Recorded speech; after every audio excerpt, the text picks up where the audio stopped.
आप यहाँ से सीधा हिम उठावें और इसी में इनबिल्ट करके आप बार बार बोलोगे कुल्लू हिम दशहरा महोत्सव। आपके एग्जाम में प्रश्न मिलेगा कुल्लू दशहरा महोत्सव कहाँ शुरू हुआ, आप बार बार बोल ही रहे हैं कुल्लू हिम दशहरा महोत्सव, और यहीं पर हिम से आंसर बाध्य करेगा कि हिमाचल प्रदेश के सिवा कोई और राज्य हो नहीं सकता।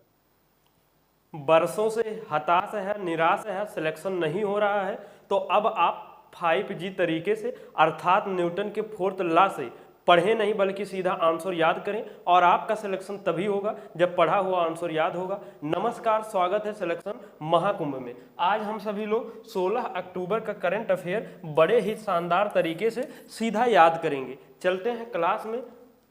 हाल ही में वर्ष 2024 के नोबेल में अर्थशास्त्र पुरस्कार के लिए किसे चुना गया है, तो सही आंसर क्या है, एस मोगलू, जॉनसन और रॉबिन्सन।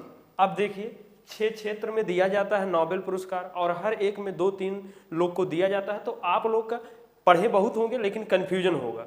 हम लोग का तरीका क्या है, इनको जिस क्षेत्र में दिया जाता है उसका मेन क्लू उठाए के उनके नाम में इनबिल्ट करके बार बार रिवीजन किया जाता है, लिखा जाता है, नोट्स किया जाता है, तब वो जाके कहीं ना कहीं याद हो जाते हैं। जैसे ये अर्थशास्त्र का इनको दिया गया है तो यहाँ से अर्थ उठाइए और इन सभी के नाम में वो इनबिल्ट करके बार बार वही उच्चारण करेंगे। जैसे अब इनको हम लोग क्या बोलेंगे, और इनका ये पूरा नाम नहीं है, पूरा नाम यहाँ से है क्या है, डारोन एस मोगलू है, लेकिन अब इनमें अर्थ जोड़ के अब क्या बोलोगे, डारोन एसर्थ मोगलू। बार बार क्या बोलोगे, डारोन एसर्थ मोगलू, और अर्थ से यही आपका आंसर बाध्य करेगा किसके लिए, अर्थशास्त्र के लिए। ऐसे क्या है, साइमन जॉनार्थसन, क्या साइमन जॉनार्थसन अर्थात अर्थशास्त्र के दिया गया है, और जेम्स ए रॉबिन्सन, क्या रॉबिन्सन को क्या बोलोगे, जेम्स ए रॉबिन्सन, और अर्थ से ही आपका हर एक जगह बाध्य करेगा इनको किस क्षेत्र में दिया गया है,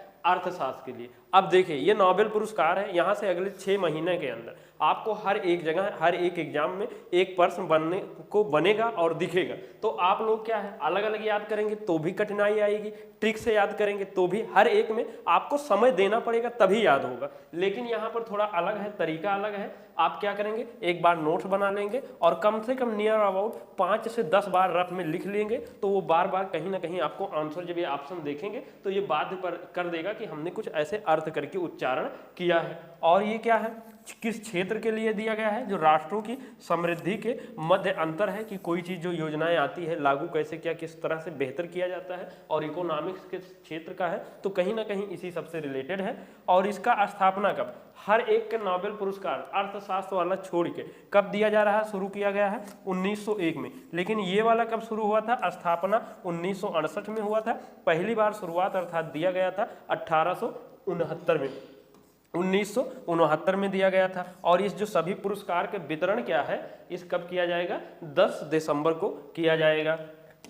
और हाल ही में कुल्लू दशहरा महोत्सव 2024 किस राज्य या केंद्र शासित प्रदेश में शुरू किया गया है, तो सही आंसर क्या है, हिमाचल प्रदेश। अब बहुत लोग को ये आप खुद ब खुद आंसर तक पहुंच सकते हैं, कैसे, जिन लोगों को कुल्लू मनाली करके सुने हुई हैं कहाँ है, हिमाचल प्रदेश में है, तो वहाँ से आपको ये रिलेट करके आंसर तक पहुँच जाइए। और जो लोग का कुल्लू मनाली ना पता है तो वो लोग क्या करोगे, कुल्लू हिम मनाली बोलोगे वहाँ के लिए, और यहाँ के लिए क्या बोलोगे, कुल्लू हिम दशहरा महोत्सव। अब ये कुल्लू दशहरा महोत्सव नहीं रहेगा, ये क्या हो चुका है, कुल्लू हिम दशहरा महोत्सव, और हिम से ही आपका आंसर बाध्य हो जाएगा कि हिमाचल प्रदेश के सिवा कुछ और हो नहीं सकता। इसमें क्या है, भगवान रघुनाथ अर्थात श्री राम जी की रथ यात्रा, भव्य रथ यात्रा निकाली जाती है, और ये 7 दिन का ये त्योहार महोत्सव होता है। और भगवान श्री राम की बात आई हुई है तो आप सभी जानते ही हैं, उन्हीं की नगरी अयोध्या से ये क्लासेस संचालित हो रही है, जो आपको यूनिक कंटेंट और जो अलग मेथड अप्रोच मिलता है याद करने का तरीका,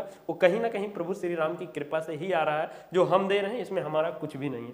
और एक दूसरा क्या है, अलाई बलाई समारोह, ये कहाँ शुरू हुआ है, तेलंगाना हैदराबाद में हुआ है। तो इसको क्या करोगे, यहाँ तेल उठा लोगे और इसका नया नाम क्या दोगे, अलाई तेल बलाई समारोह। क्या बोलोगे, हमेशा के लिए अलाई तेल बलाई समारोह या अलाई तेलाई समारोह, और तेल से यही आपको क्या आंसर बाध्य करेगा, तेलंगाना। ये दशहरा के अगले दिन मनाया जाता है और इसका है एकता का प्रतीक के रूप में, इसमें सभी धर्म जात के लोग यहाँ आते हैं और ये क्या करते हैं, छोटे बड़े सब लोग आते हैं और इस प्रकार से ये एकता का प्रतीक यहाँ पर दिखाया जाता है। हाल ही में चर्चा में रहा अनलीस्ड पुस्तक का संबंध किससे है, तो सही आंसर क्या है, बोरिस जॉनसन। इतने ढेर सारे पुस्तक है, उसके इतने रचयिता है, आप अलग अलग याद करेंगे आशा नहीं पूर्ण विश्वास है भूलेंगे कन्फ्यूजन होगी।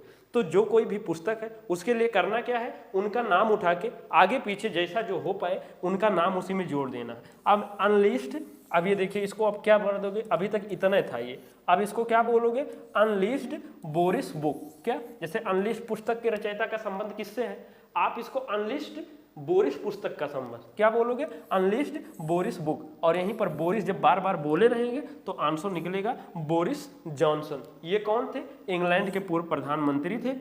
और इसमें ये चर्चा इतना इंपॉर्टेंट क्यों है, क्योंकि इसमें भारत और इंग्लैंड के चर्चा के एक अध्याय में ये पीएम मोदी जी को क्या कहा गया है, जिज्ञासु सूक्ष्म ऊर्जा कहा गया है। तो कहीं ना कहीं थोड़ा इंपॉर्टेंट हो जाता है, आप लोग इसको बार बार यही बोलेंगे। कल के क्लास में एक वार बुक था, उसको हम लोग, इसके कौन रचयिता थे, बाब बड वुडवर्थ। तो हम लोग क्या बोले थे, वार वाब वुड बुक। क्या बोले हैं, वार वाड बुक वुड बुक। थोड़ा ऑड लगेगा, अजीब लगेगा, लेकिन जब एक बार याद कर ले है ना तो यही सिलेक्शन दिलाएगा। और तरीका ये सब क्या है, अलग अलग वाले में भी याद करना पड़ेगा, यहाँ भी याद करना पड़ेगा। ये नहीं है कि खाली क्लास देख लिया तो याद हो जाए, बस वहाँ है कितनों बढ़िया से याद कर लिए हैं तो भूलिए कन्फ्यूज हुए। ये वाले में मैक्सिमम पॉसिबिलिटी है या पूर्ण विश्वास है कि ना भूलिए। हाल ही में Asia HRD life time achievement पुरस्कार से किसे सम्मानित किया गया है, तो सही आंसर क्या है, मुथुवेल करुणानिधि स्टालिन।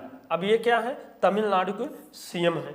और ये HRD क्या है, ह्यूमन रिसोर्स डेवलपमेंट, जिसका हिंदी में क्या बोल जाता है, मानव संसाधन विकास के कार्य के लिए, अच्छा कार्य के लिए ये पुरस्कार दिया गया है। और तो क्या करेंगे, याद कैसे रखेंगे, इस पुरस्कार में इनका नाम इनबिल्ट कर लेंगे और बार बार क्या बोलेंगे, Asia HRD Karunanidhi life time achievement पुरस्कार। बार बार क्या बोलोगे, Asia HRD Karunanidhi life time achievement पुरस्कार, बार बार यही बोलेंगे तो आपका ये आंसर निकल जाएगा। अब जैसे आपको ये नहीं याद है कि तमिलनाडु के ही एक मुख्यमंत्री जी हैं, तो करुणा तमिलनिधि या करुणानिधि तमिल स्टालिन, क्या बोलोगे, करुणानिधि तमिल स्टालिन। तो आपको ये तमिल से आंसर निकल जाएगा, तमिलनाडु या करुणानिधि नाडु, और स्टालिन नाडु भी या तमिल भी, जो आपको बेटर पड़े वो जोड़ देना है। हाल ही में सेना प्रमुख ने, और सेना प्रमुख को हम लोग क्या, जैसे ये थल सेना की बात हो रही है तो थल सेना के प्रमुख कौन है, थलुपेंद्र सेना प्रमुख अर्थात उपेंद्र। ये है कि वो प्रश्न पढ़ते ही आपको वो सिस्टम के अनुसार आंसर निकल जाएगा। ये क्या है, बहुलक्ष्य विस्फोटक उपकरण, क्या है, अग्नि अस्त्र, कहाँ लॉन्च किया गया है, तो सही आंसर क्या है, सिक्किम। सिक्किम के लिए हम लोग क्या उठाते हैं, सिक उठाते हैं। अब आगे चाहे तो ये भी जोड़ सकते हैं, ये क्या है, बहुलक्ष्य विस्फोटक उपकरण, क्या है, बहुलक्ष्य विस्फोटक उपकरण अग्निशिक अस्त्र, अग्नि अस्त्र है। सब लोग क्या पढ़ेंगे, अग्नि अस्त्र, आप लेकिन क्या बोलोगे, अग्निशिक अस्त्र, क्या, अग्निशिक अस्त्र, और सिक से आपका यही आंसर ले जाएगा, आंसर के पास क्या हो जाएगा, सिक्किम। जैसे आज तक भी याद होगा जो INS जटाऊ का कहाँ मतलब लॉन्च किया जाता है, तो हम लोग क्या बोले थे, INS जटाई को लक्षायु बोले थे, अर्थात ला से लक्षद्वीप के लिए आंसर आज तक बाध्य है। ऐसे जब आप अग्निशिक अस्त्र कर लेंगे तो सिक्किम हमेशा के लिए आपका आंसर बाध्य हो जाएगा।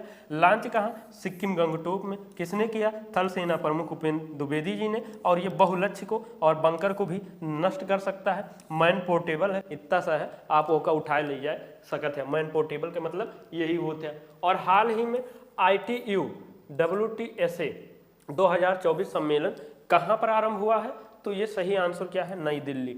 और ये क्या है, पहली बार हो रहा है इंडिया में, तो इम्पोर्टेंट बन जा रहा है। यहाँ ITU से है, क्या है, अंतरराष्ट्रीय दूरसंचार संघ, और WTS से क्या है, विश्व दूरसंचार मानवीकरण। इसका जो सभा हुआ है, होगा कहाँ होगा, हुआ है नई दिल्ली में हुआ है, तो इसको यहाँ से उठा लेंगे और इसी में इनबिल्ट करके आप क्या बोलोगे, ITU दिल्ली WSTA 24 सम्मेलन। बार बार आपको इस सम्मेलन का यही नाम दे देना, आपका प्रश्न ये है, लेकिन यहाँ दिल्ली इनबिल्ट करके आप ये बार बार बोलोगे और ये 24 वाला इसके साथ लगा हुआ रहेगा, तो कहीं ना कहीं आपको यहाँ से आंसर निकल जाएगा। आयोजन नई दिल्ली में हो रहा है, पहली बार हो रहा है। इसमें चर्चा किस पर होगा, 6G पर, आर्टिफिशियल इंटेलिजेंस पर, आईओ पर और साइबर क्राइम जो है इस पर आपका क्या नाम है, कैसे क्या नई नई टेक्नोलॉजी लाया जाए, क्या किया जाए, तो इस सब पर किया जाएगा। और आपका जो क्लासेज जा रहा है आप देख ही रहे हैं 5G के नाम से जा रहा है। क्या होता है यहाँ पर, पढ़ाया नहीं, आंसर याद कराया जाता है और आपका सिलेक्शन तभी होगा जब आपका आंसर याद होगा। और हाल ही में ATP संघाई मास्टर्स 1000 का पुरुष एकल खिताब किसने जीता है, तो सही आंसर क्या है, जैनिक सिनर ने जीता है। तो आप बार बार क्या बोलोगे, ATP संघाई मास्टर्स 1000 पुरुष जैविक एकल खिताब किसने जीता, ऐसा प्रश्न बना दो, या खिताब जीता, क्या बोलोगे, ATP संघाई मास्टर्स 1000 पुरुष जैनिक एकल और खिताब किसने जीता। आप देखेंगे ये प्रश्न लगेगा कि पढ़ रहे हैं, जबकि आपका आंसर जैनिक यहाँ बाध्य हो रहा है, ये फ्लो में करते हैं। ठीक, खेल कौन सा है, टेनिस है। अब जैसे ये अलग से इसका टेनिस याद करने से अच्छा है, ये भी आप चाहें तो ATP टेनिस मास्टर 1000 पुरुष एकल, क्योंकि अलग से याद करोगे तो कंफ्यूजन होगा। जब बार बार ATP संघाई मास्टर्स जैसे बोलत है, ऐसे बार बार क्या बोल सकते हैं, ATP संघाई टेनिस मास्टर, तो ये आपका एग्जाम में तो यही मिलेगा। लेकिन अगर कहीं खेल पूछ लिया जाए किससे संबंध है, तो ये टेनिस आपका वहाँ बाध्य करेगा। विजेता कौन है, जैनिक सिनर। किसे हरा को, नोवाक जोकोविच, जो 24 ग्रैंड स्लैम विजेता है। और कितने वर्षों के बाद अक्टूबर 2024 में जम्मू कश्मीर से राष्ट्रपति शासन को हटा लिया जाएगा, और सही आंसर क्या है, 6 वर्षों बाद। आप सभी पता ही होगा कि 31 अक्टूबर 2019 को क्या था, ये एक राज्य था, उसको केंद्र शासित प्रदेश में बदल के जम्मू कश्मीर लद्दाख किया गया, और तभी से यहाँ पर अभी तक राष्ट्रपति शासन लागू था, और उसके बाद चुनाव नहीं कराया गया था। लेकिन अब 19 से देखेंगे, 19, 20, 21, 22, 23, 24 के इसे आप उंगली भी घुमा सकते हैं, तो आपके 6 वर्ष आ जाएगा। तो यहाँ पर अब चुनाव हो चुका है जम्मू कश्मीर में, अमर अब्दुल्ला को, इनको बहुमत इनकी पार्टी को मिल गया है, तो अब यही का नाम है मुख्यमंत्री के शपथ लेंगे। तो अब यहाँ ऐसे भी कर सकते हैं, क्या करोगे, उमर जम्बू अब्दुल्ला, अर्थात ये जम्मू कश्मीर के हो जाएंगे। जैसे अभी हरियाणा के हम लोग क्या पढ़े थे, नायब हरि सिंह सैनी। अब देखिए ये नाम हो चुका है, लगत है नायब हरि सिंह सैनी, जबकि ऑलरेडी ये हर से हरियाणा यहाँ दे। जैसे रेवंत रेड्डी जी कहाँ के CM है, रेवंत तेल रेड्डी, क्या रेवंत भी निकल रहा है, तेल भी निकल रहा है रेड्डी, तो अर्थात तेल से तेलंगाना के हो जाएंगे। और कौन सा देश ISSF अंतर्राष्ट्रीय निशानेबाजी खेल महासंघ जूनियर विश्व कप 2025 की मेजबानी कौन करेगा, तो सही आंसर क्या है, भारत। अब देखिए आप इसको चाहिए तो बार बार 2-3 बार इस पूरे फ्लो में ISSF जूनियर विश्व कप 25 की मेजबानी तक के ले जाकर 2-3 बार आप जहां हो सके भार भार भार भार कह के जोड़ लें, और भार भार से आपका आंसर क्या निकलेगा, भारत निकल जाएगा। और इसका फुल फॉर्म क्या हो जाएगा, इंटरनेशनल शूटिंग स्पोर्ट्स फेडरेशन। तो ये हो जाएगा। ये कौन सा संस्करण है, 5वें नंबर का है, और शुरुआत कब हुआ था इसका, 2017 में। और आपका यही पूछा जाएगा 2025 में मेजबानी कौन सा देश करेगा, भारत। अब ISSF जूनियर भार, विश्व भार, कप भार, 25 भार, मेजबानी भार, इतना बार लगाया दिया, देखे में तो आड़ लगी और फिर अजीब सा लगी, लेकिन जब एग्जाम में प्रश्न मिली तो यही आपका लगी कि काश कितना मजा आएगा। और क्या है, NCPCR की रिपोर्ट के अनुसार बाल विवाह के अनुसार लड़ाई में अग्रिम राज्य कौन सा रहा है, तो सही आंसर क्या है, उत्तर प्रदेश। कहने का मतलब यह है कि बाल विवाह को रोकने का प्रयास सर्वाधिक किस राज्य ने किया है, तो आप देखिए सही आंसर है उत्तर प्रदेश। तो अब ये आप क्या बोलोगे, NCPCR रिपोर्टानुसार बाल विवाह के उपखिलाफ, क्या बाल विवाह के खिलाफ ही पूछा जा रहा है अग्रिम राज्य, तो यहाँ आप कर दीजिए बाल विवाह के उपखिलाफ, उपा से उत्तर प्रदेश, जो खिलाफ में लड़ाई में अग्रणी को उपाग्रणी राज्य, क्या बोलोगे, उपाग्रणी राज्य बोलोगे। तो आप बार बार क्या बोलोगे, NCPCR रिपोर्टानुसार बाल विवाह के उपखिलाफ लड़ाई में उपाग्रणी राज्य, और बार बार यहीं जब बोले रहेंगे उ और पा से आपका आंसर बाध्य करेगा उत्तर प्रदेश।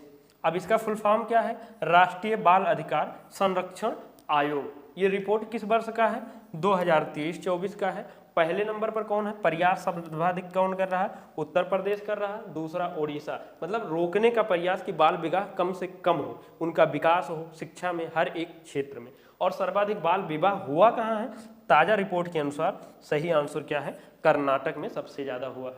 अब आप सभी लोग का जो पहली बार क्लास में आए हैं और मिल गया है किसी तरह से, तो अब वो जो पुराना तरीका है बदल लीजिए आंसर याद करने का, सिलेक्शन इसी से होगा। तो जो लोग नहीं सब्सक्राइब किए हैं, बेल आइकन नहीं हिट किए हैं, वो कर लीजिए। लाइक शेयर कमेंट करिए जिससे और भी क्लासेज आए, अधिक से अधिक लोगों तक शेयर करिए, जोड़िए। और यहाँ सब इन सब से भी जुड़ जाइए आप सभी लोग, अच्छी अच्छी बातें मिलेगी, ज्ञान की बातें मिलेगी। और अब चलते हैं सिलेक्शन वाले जोन पर। क्या है, क्योंकि सिलेक्शन यही दिलाएगा जब आपका पढ़ा हुआ आंसर याद रखे रहेगा। ध्यान दे दीजिए। क्या है, नरेंद्र मोदी जी 20 अक्टूबर को किस स्थान पर डॉक्टर संपूर्णानंद वाराण अंतरराष्ट्रीय स्टेडियम तो उद्घाटन करेंगे। तो कहीं ना कहीं वाराणसी से आपका आंसर वाराणसी भी निकल जाएगा और यही रहेगा, बार बार आपको यही बोलना है। और हाल ही में भारत ने आतंकी संगठन हिजब उत जराइल तहरीर पर प्रतिबंध किसने लगा दिया, अर्थात जराइल से क्या हो जाएगा, इजराइल। भारत ने किस राज्य या केंद्र शासित प्रदेश में एशिया की सबसे ऊंची इमेजिंग चेरेनकोव दूरबीन का उद्घाटन किया है। दाग से आपका आंसर बाध्य करेगा लद्दाख। हाल ही में लॉन्च की गई पुस्तक वार वुड बर्ड किसके द्वारा लिखा गया। अगर वार वाव वुड कुछ भी मिल गए तो आप कहीं ना कहीं वाव वुड बर्ड पहुंच जाएंगे आंसर तक। और हाल ही में मध्य प्रदेश सरकार ने किसे किशोर कुमार राजकुमार पुरस्कार से सम्मानित किया गया है। तो सही आंसर हो जाएगा राजकुमार हिरानी। और हाल ही में भारत का पहला एकीकृत राज्य स्तरीय साइबर महाकमांड और महानियंत्रण केंद्र का उद्घाटन कहाँ हुआ है, महा से आपका आंसर महाराष्ट्र हो जाएगा। हाल ही में केंद्र सरकार ने किसे 14वीं महारत्न HAL CPSC का दर्जा दिया है। तो सही आंसर क्या हो जाएगा, हिंदुस्तान एरोनॉटिक्स लिमिटेड। और हाल ही में 149वीं अंतर संसदीय नेवा संघ असेंबली कहाँ प्रारंभ हुआ। वैसे हम लोग यहाँ याद किए थे इसका मुख्यालय जेनेवा, और इसका हुआ भी कहाँ है, जेनेवा में। हाल ही में चर्चा में रहा SBS उपग्रह, क्या जासूसी उपग्रह 3rd परियोजना का संबंध किससे रहा है। तो सही आंसर क्या है, जासूसी उपग्रह से। ग्लोबल हंगर इंडेक्स 105 2024 में भारत को कौन सा स्थान मिला है। तो सही आंसर क्या है, 105वां रैंक मिला है। और ये सब भी आप लोग को ट्रिक मिलेगा, दिवस हुआ ये हुआ, लेकिन आप लोग जब चाहेंगे तब मिलेगा। और रणजी ट्रॉफी के 19th एडिशन की शुरुआत हुई है। और रणजी ट्रॉफी का खेल कौन सा है, रणजी को हम लोग क्या बोलते हैं, रणकी ट्रॉफी। और का से आंसर देखिए बाध्य करेगा क्रिकेट, ऐसा ना कंफ्यूजन होते। तो रणजी क्रिक ट्रॉफी का संबंध किससे है, और क्रिक से आपका आंसर बाध्य करेगा क्रिकेट। निम्नलिखित में से कौन हरियाणा विधानसभा 2024 के लिए हरियाणा के मुख्यमंत्री बनेंगे, नायब हरि सिंह सैनी, अर्थात हरि से हरियाणा। आशा करते हैं मैक्सिमम जितने भी हो सकते हैं 90% क्वेश्चन ये सब याद हो ही रहे होंगे। और जो लोग ऑलरेडी सब्सक्राइब कर रखे हैं बधाई हो, आप सिलेक्शन के बहुत पास जा रहे हैं दिन ब दिन। और यहाँ जो टेलीग्राम चैनल से ना जुड़े हैं जुड़ जाएं, यहाँ पर PDF लिंक की सारी सूचनाएं मिलती रहती हैं। इन्हीं सब शब्दों के साथ में सिलेक्शन महाकुंभ परिवार से जुड़ने के लिए बहुत बहुत धन्यवाद। जय हिंद, जय भारत।